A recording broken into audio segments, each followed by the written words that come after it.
Hey everyone, we are back today with the Shameless Truth. We're going to be getting into it in regards of coaching versus therapy. What the heck is that? As well as like red flags, green flags, what to spot when it comes to coaches and therapists out there, and how to stay inside like your lane overall. So, right off the bat, Poiab, like what's the difference between therapy and coaching?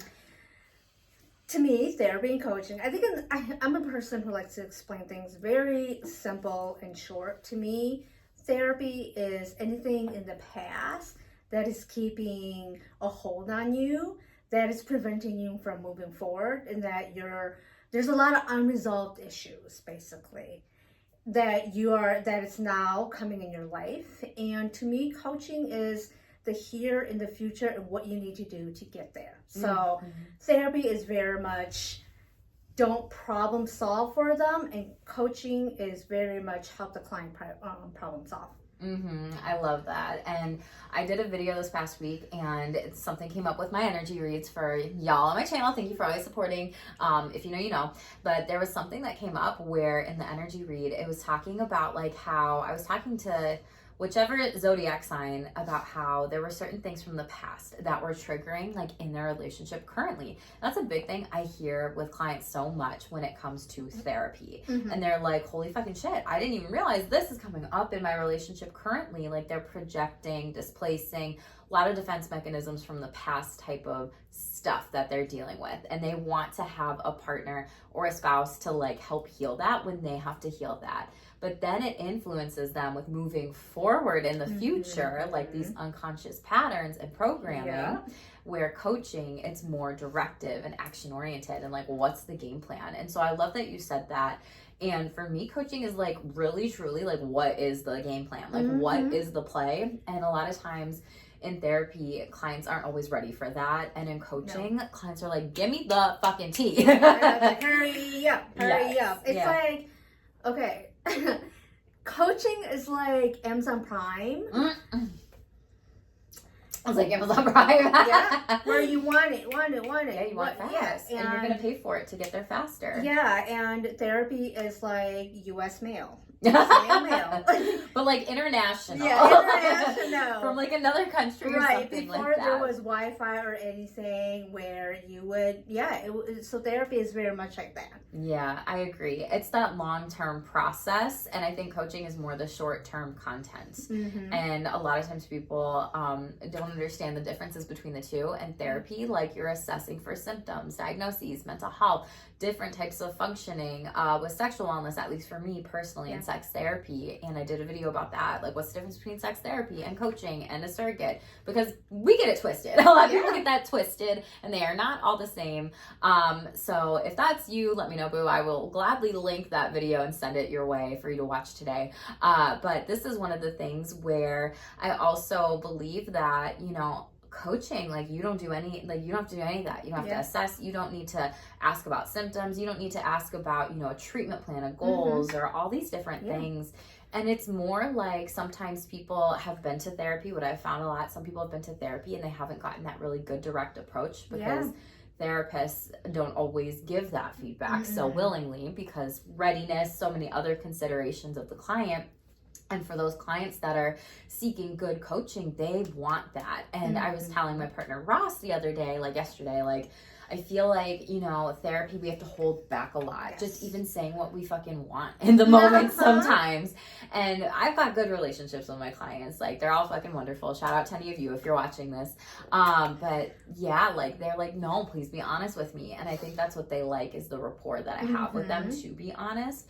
And a lot more people in coaching, it's just like so much easier, because you can just be honest, because, well, A, they're invested, B, that's what they're paying you for, and C, if you're doing coaching and consulting of like educating and like you can go this route, this tool, use this exercise, then maybe these are some options. And people don't always want that in therapy. No, I think therapy, a lot of it is unloading. When you're therapy, there's a lot of unloading that needs to occur before we can even get to the part of, okay, what do I have to do? Because honestly, I think I think they never had a chance to really unload before. Yeah. And because now that they've had the chance to unload, it's like, wow, I had a lot of stuff to say. It's like, yeah, you did. Yeah, you did. Is this the first time that you've ever been heard and listened to?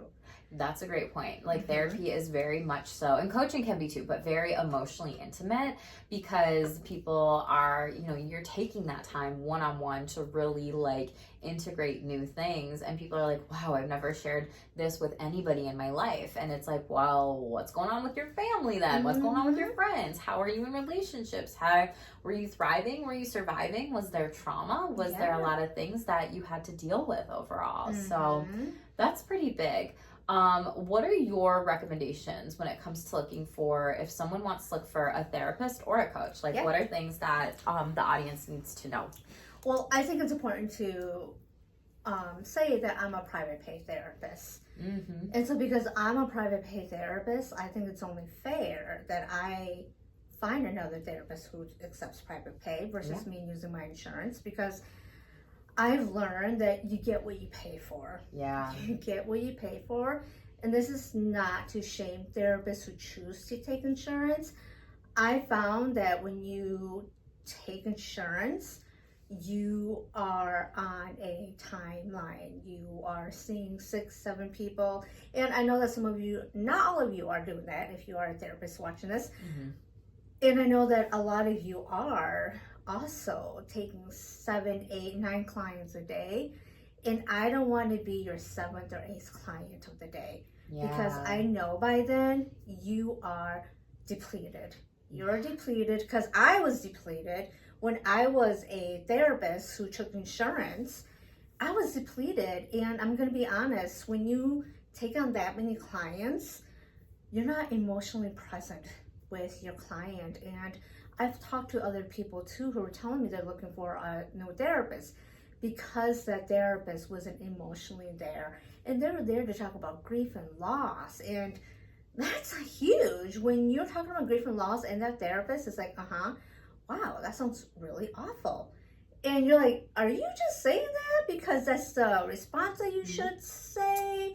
Or are you actually saying that because you do feel it? And so for me, I would want to work with someone who is a private paid therapist, because I know that they will have the energy for me to, for both of us to be present. Yeah, that's such a great recommendation and suggestion, and I agree. And honestly, I don't refer people to insurance providers at all, because when I have, I've gotten yelled at by clients because they were pissed off that they had a wait list.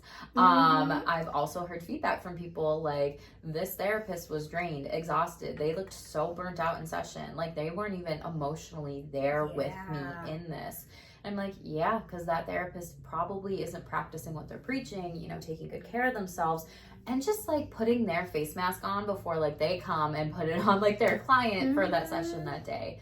And I think it's also really hypocritical to be a private pay therapist and not pay for therapy. I know of a lot of therapists that have done that, and it's like, what are you doing? Like, this is a shameless truth, like call out, like why? Like you are okay to like accept money in your pocket, but you won't pay. So there's a lot of scarcity, and therapists, like, we are cheap. We're fucking cheap. We are so cheap. And you can't be cheap when it comes to your mental health, because that's going to also go back on your clients too. I think being private pay is a big one as well. And so again, like, y'all can hate on me for that. I don't give a fuck, energy. It's just something that needs to be said and talked about here. Yeah.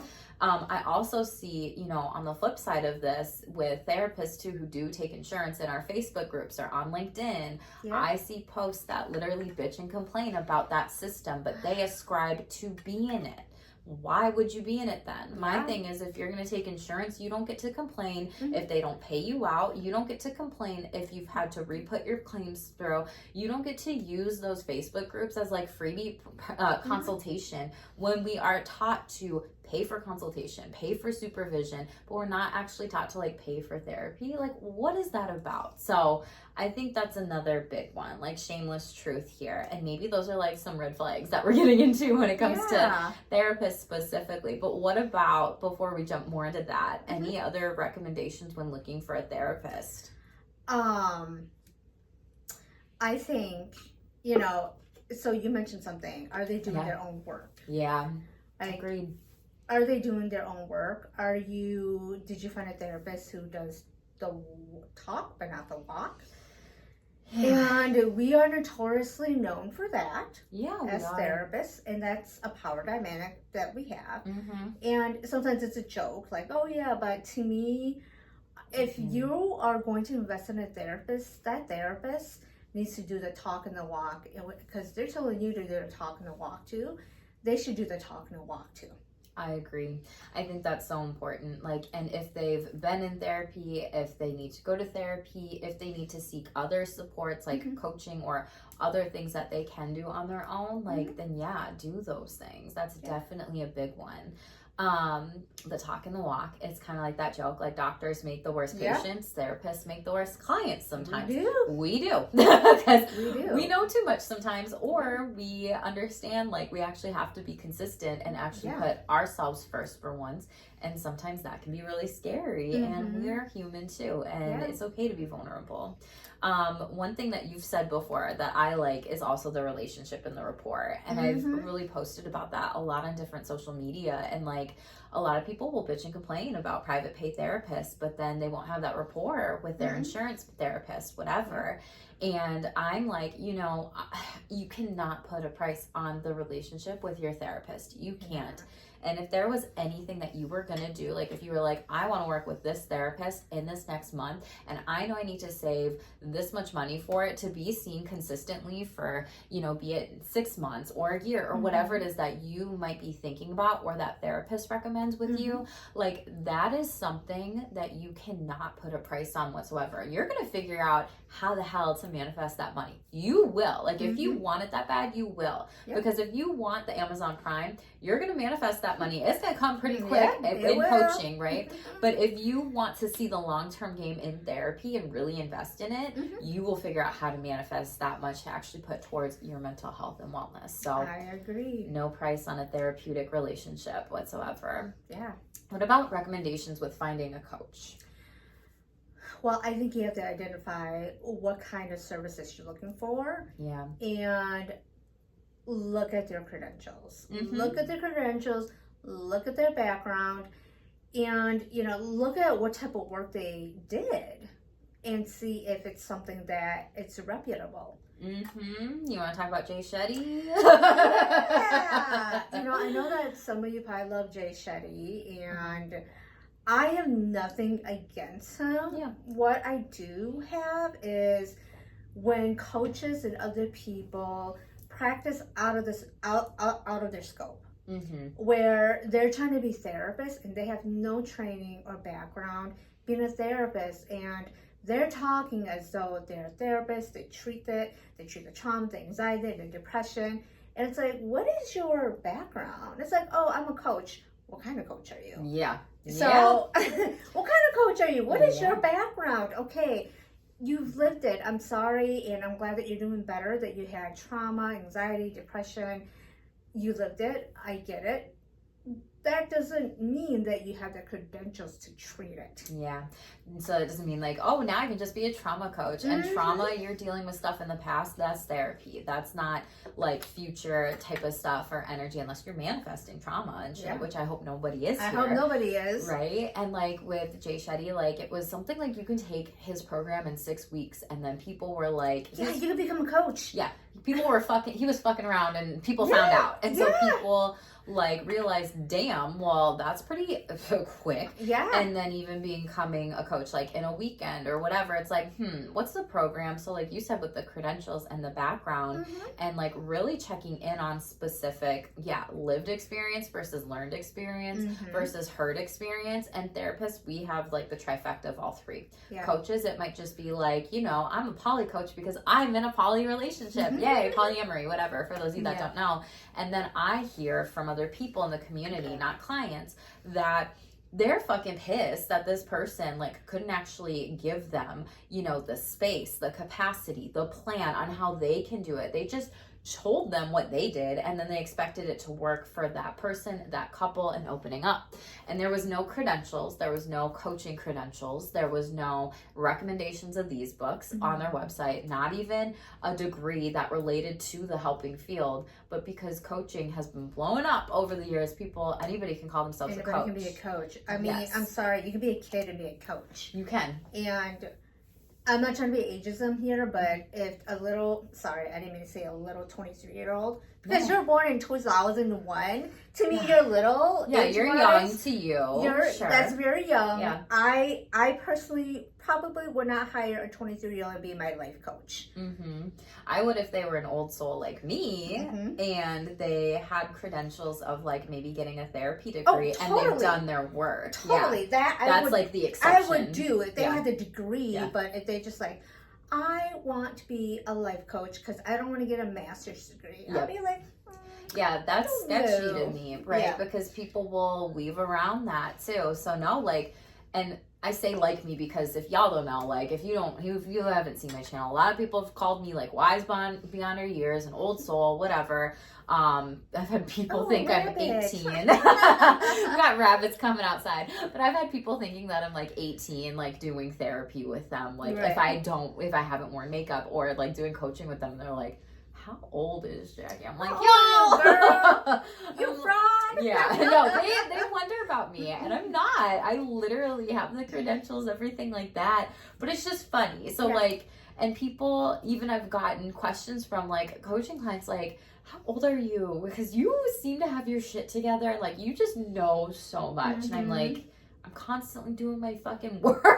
Like I'm learning, I'm growing. And I think with the therapy ethics, they always teach us, you're going to personally grow, you're going to learn, and you're going to evolve. And that's important. And so you're never done working on yourself. Like personal growth is not a journey. There's no end to it. Personal growth is an adventure, and you keep moving forward through it. And it's messy, it's not always fun, and like those growing pains become power. Yeah. And so I think that's one of the big things where, you know, when you are also looking for coaching and everything like that, some people could be trying to skip, you know, steps in order to do this. Like I personally would want to have somebody who is a therapist and now they do coaching just because I know they're going to know how to work with me. They're going to be a great rapport builder. They're going to understand and also tell me like, yeah, you need this specifically for coaching. This is the program I recommend for you, Jackie. Or they're going to say, ooh, that feels more therapy. I'm not going to get it twisted. Let's talk about like next steps and maybe finding a referral. And that's honesty. And I think that's so important. And other coaches that don't have the therapy background or those ethics that are drilled into our heads, because they are, I don't think certain coaches will make those referrals out. I think there will also be scarcity of like, well, oh no, like I need to work with Jackie even though she's not like my ideal client. And therapists, y'all do that too. I'll be the first to call y'all out because I've had conversations with some of you and you know who you are. and stay in your lane and stay in your scope. And same with coaches, stay in your lane and stay in your scope. And you and I talk about this a lot. Like I love Mel Robbins, everything like that. She's a lawyer though. Yeah. And Poiab had pointed out to me, like, there's a lot of fucking lawyers out there that go into like relationship coaching or mental health, or they do videos on personal growth. And I'm like, holy shit, like, are they therapists? Do they have therapist backgrounds? Whatever. And just because you can practice law, or if you're even practicing or have in the past, like what was your career previously? Do you actually know how to work with people? Because that's huge. Doesn't make you a coach either. Yeah. And just because you've studied this stuff, like, okay, share what you've studied, share what you've learned, like put every single fucking thing on your website then, if this is the route you're going to go.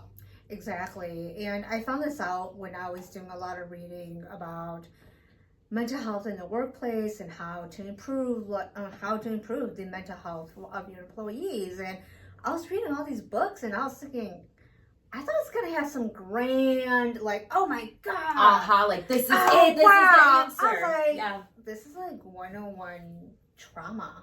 Yeah. I was like, this is basically, no, not even 101. It was like 101 social work class. Wow. Like active listening, allow your, you know, it was just very basic. Yeah. And I was like, I could have written this and given interventions. And I looked at who the author was, and they were an attorney who had work, I think, in international or done some like justice position with like in Washington, and now they are the trauma expert in the workplace. Oh my gosh, that sounds inappropriate. And I was like, what about us? Yeah. Like, what about us? Like not the real, but the therapists who work with people in the workplace who are coming to us with their trauma. That is very real, though, because there's wannabe therapist energy out there. Yeah. It's coaches that want to process the past and go back into people's pasts there. So that's a coaching red flag. They might just pop up in this episode. Same with therapists, too. The therapist red flags, Bill. But that is real because therapists have, worked with people. And because there's different people that may have more of potentially money-driven motives. That's what I think that could be. I could totally be wrong and get it twisted, whatever. Let's call a spade though. Call it a spade. Like, you are putting yourself in a position of power and privilege, and you aren't even coming from the therapist background, counseling background, helping field background. Like, you're not even a coach, it sounds like.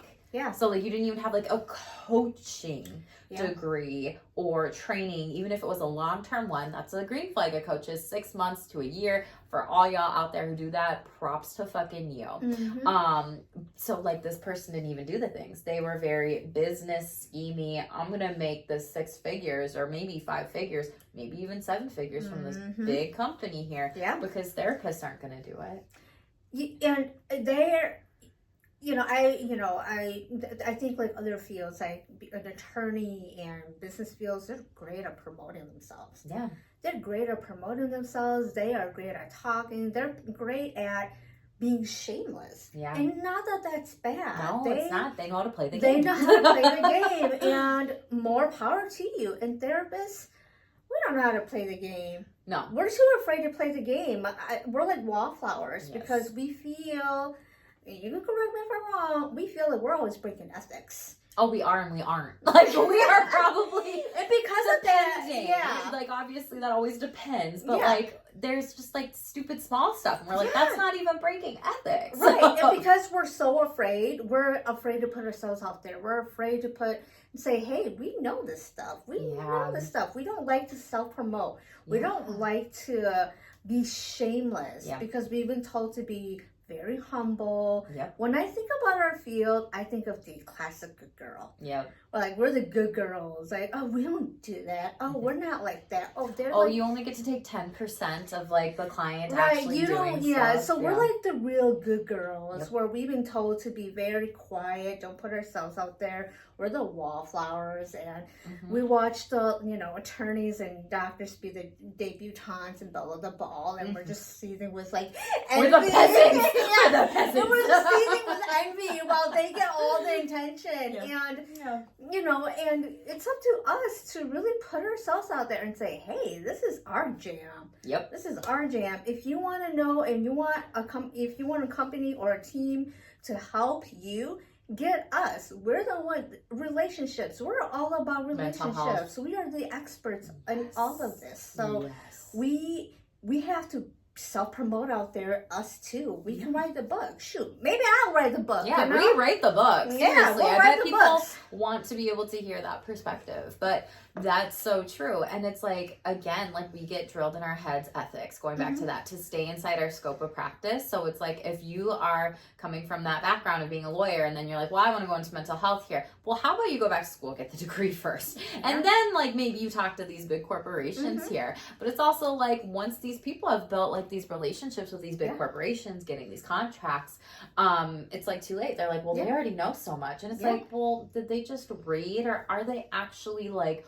working with people, like you said? And so I think that's a like red flag for corporate. Like, actually hire therapists to do the consulting work, because we can do this work. We literally can, and a lot of us do, and a lot of us will in the future. And it's kind of like, when we like had discussed ethics in grad school, like in our groups or whatever, like I had to write the paper for that week. And so I wrote like a really like random ethical dilemma about like, oh yeah, this person's going to sex therapist like Jackie or whatever, and she's gonna take care of something. It was like chemical dependency use or something like that. And like, so then we had to discuss these ethical dilemmas and problems and stuff. And our professor was like, why did the referral get made to Jackie? She's a sex therapist. This should be like a licensed chemical dependency like counselor. Like, what the fuck here? And so I'm like, it's kind of similar. Like, you wouldn't go to a foot doctor to have your cancer be treated. Yeah. Like, why corporate? Why are you hiring on lawyers to talk about mental health? I'm like, do people realize how ludicrous and how stupid that sounds? Shamelessly, that really sounds stupid to me. And dumb. Smart, dumb people energy. And now I'm clapping. Oh, I can't. I think that a lot of things hopefully will change because I hope so too. Mental health, unfortunately, and maybe it's a good thing that people are now talking about these things, especially in the workplace, and it shows up a lot in the workplace because most people spend their time at the work than home, and so they're gonna bring it to work.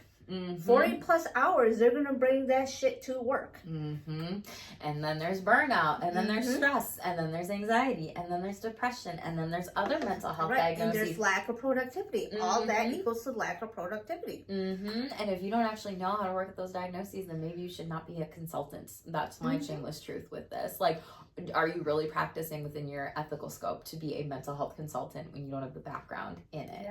And I also see people who in mental health companies or in companies and corporates, like I wrote a post in Mental Health Month about like, how about we support therapists and hire them on to actually give a training or speaking or whatever. But it's one of those things that like people don't actually like search for or reach out for, and it's like all these people that they have other business relationships that come in, and it's like that's not the most appropriate relationship for that or to do that, or a mental health advocate, which y'all are great. And that lived experience only goes so far. Same as coaching. Do you want to share a story where there was a group that wanted you or us to go talk about mental health, and they said that they had coaches there? Yeah. Oh, sure. So I'll tell this story. So basically, Poiab and I shamelessly plugged Poiab. What a bitch. And I was like, I was drinking my coffee. May not like this, but I'm gonna do it. And so I was going back and forth on the phone with this group here, and I was telling them, like, originally we were gonna talk about sex, and there was like half of the people in the group wanted to talk about it. One person did not want to talk about it. This person was the head. I don't give a fuck if you know who you are. You know who you are if you're watching this. I don't care.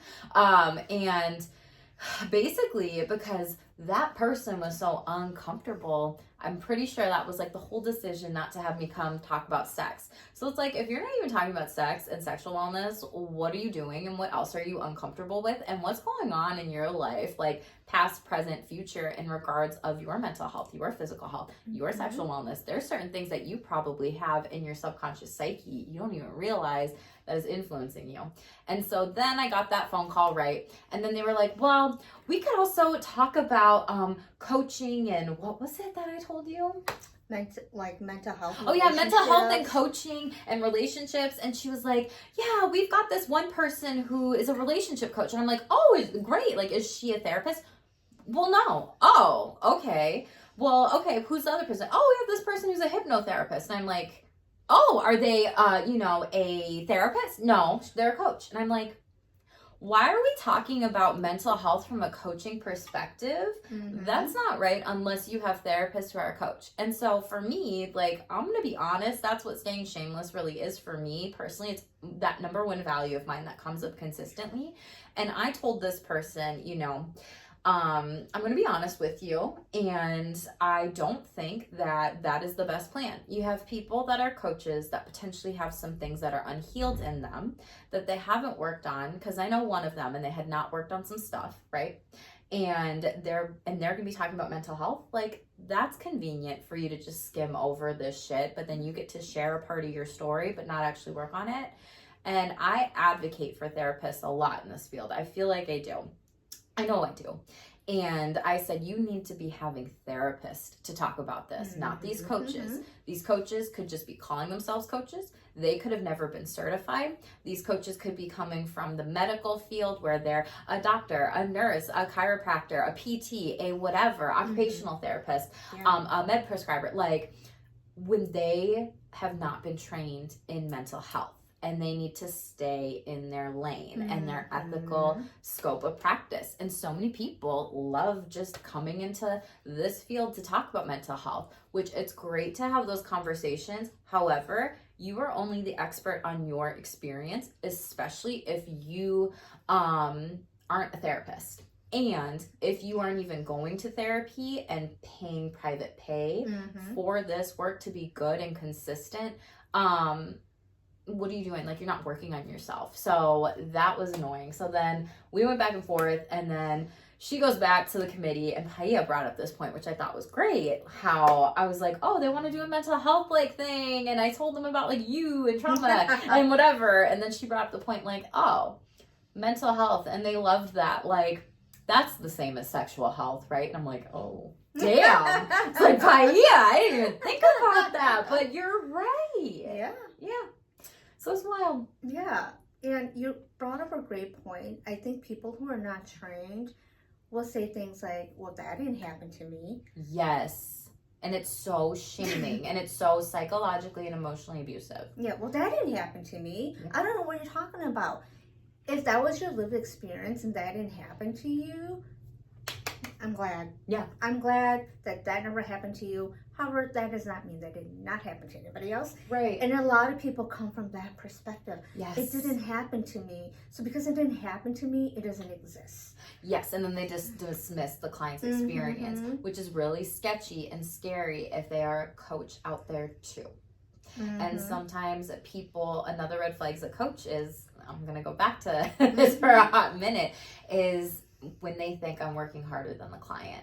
Yeah. That's therapy language. That's a red flag. If you've ever said that to yourself, you've heard a coach say that, you've heard, someone else say that over on the coaching realm and field, that's not coaching. That's wannabe therapy energy, and you're not trained in that, and you need to be referring clients to therapists here, right? Props. Green flags of coaches are the ones that are referring to therapists. Yeah. Red flags of coach, I've had somebody said to me like, yeah, I have a coaching client that I want to refer to you, but she's not ready for sex therapy. And I'm like, well, she's obviously not ready for coaching then, because you're just trying to avoid, dismiss, let go of any past like psychological or emotional maybe trauma in relationships or sex. Yeah. So I'm like, why are you coaching and why are you taking on that client? Oh, is it because you're scared? Scarcity mindset. You feel like you have to keep on to them rather than professionally give your recommendation. And I've heard a lot of coaches say, well, I can't tell my clients what to do. Bullshit. They're paying you. Red flag. Yeah. Green flag is when coaches actually give clients the recommendation and the directive feedback. You're working on this a week. Finish this up. Send it to me before the next time. And maybe send it to me a couple days before so I actually have time to read it. Right?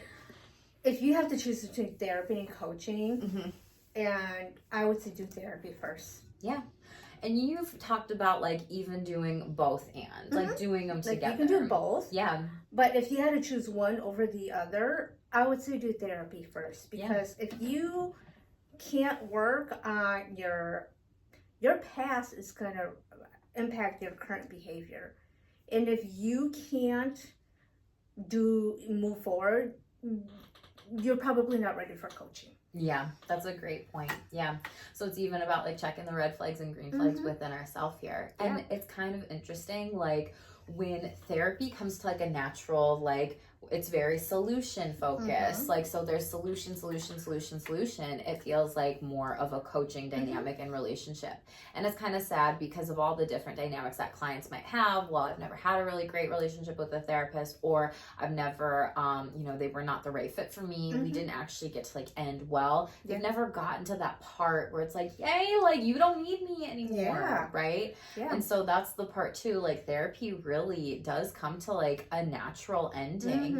And I also tell my clients, like, when we're at this natural ending, like, let's have a month left of sessions so we can do a mental health maintenance plan. We can review your goals. We can really, like, hold yourself accountable to these things moving forward, and also have that proper closure. Like, really think about that with the relationship. Are there any other, like, red flags or green flags of therapy or coaching, therapists or coaches? I know I've been like, I think we kind of talked about this, and I would say someone, a therapist or a coach who thinks they can do it all, it won't be far out. I know you talked about that, but there are some that think they could do all, and I know so I'm going to say this, Patrick Cassell, who is a therapist, said this: you cannot be the Applebee's. I love it. Oh my God, Patrick! Patrick, if you're I've watching seen your stuff. You're so cool. I love you that. You cannot be the Applebee's of therapy or Applebee's of coaching. Meaning you can't have it all. You can't. And when you go on this journey and you need help with all various aspects of your life, you are going to need a team. A team. Like, you're going to have a therapist, a coach, a personal trainer, a nutritionist, a naturopathic doctor. They're all, like, they're different parts, like, holistic. And if you have one that does all of that, I would question that, because they are definitely practicing out of their scope. If they are doing all of that for you, all those 5 things for you. I love that you said that, because I think a red flag a therapist is like, I want to see kids, I want to see adolescents, I want to see teens, and I want to see adults. And I'm like, that screams scarcity to me. And honestly, some people are like, oh, there's great generalist therapists out there. Not ones that I've met with or seen personally. That's my lived experience coming in, and I can fucking say that. It's exhausting. It's I was exhausting. a generalist. I was too, and I felt completely lost sometimes. I was like, oh my gosh, do we go here? Do we go? Like, I'm not really sure. But then it's like, slowly you find the clients and the kind of niche that you want.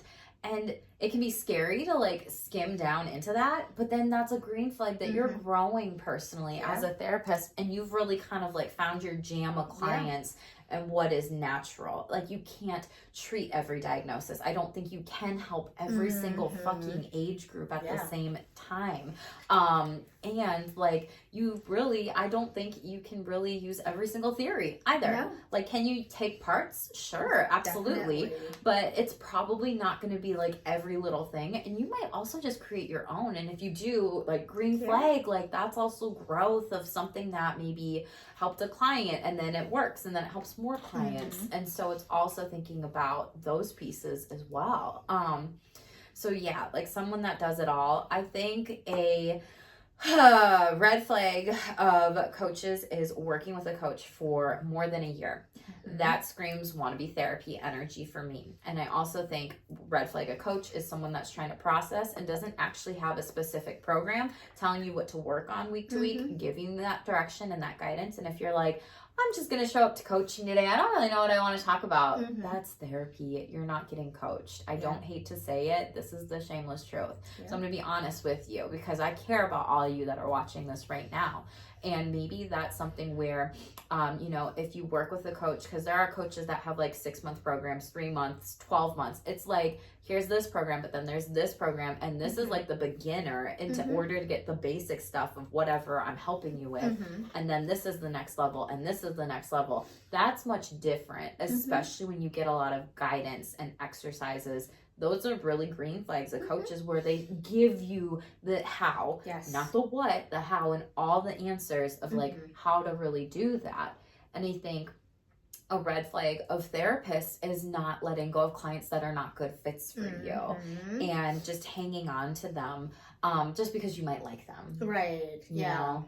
And a green flag is saying, like, I need to let go of this. My caseload is changing, and I want to only meet with adults now. Like, that's okay to do. That is okay. So, any other thoughts? Red flags, green flags, coaching, therapy? I think we were pretty in depth. Yeah. Y'all probably heard about more. Yeah, you guys are really educated now. You all are very educated now. And the more we educate, the more you can make an informed decision for you. So, I think we were very detailed, very in depth. And, I don't know. What about you guys? If anybody has any red flags or green flags that they've encountered let us know. Yeah, comment below, let us know, and let us know if you have other questions about this too.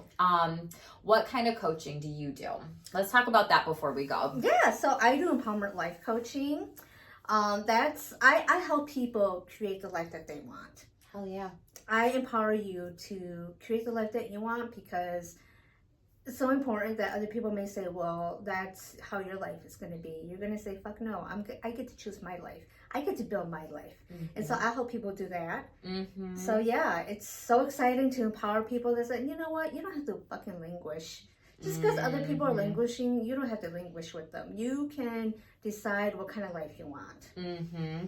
So with being a trauma-trained therapist, do you treat trauma in coaching?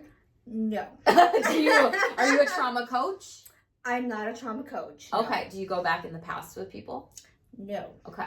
I just want to clear up any myths with that because people do that and that's out there. Yeah. Yeah. So wanted to ask and see. I mean, I think I would look at barriers. What are your barriers? Yeah. What's stopping you? What are your fears that are stopping you from moving forward, or what's stopping you? But I wouldn't go, okay, what happened at 5? Yeah, no. I wouldn't do that.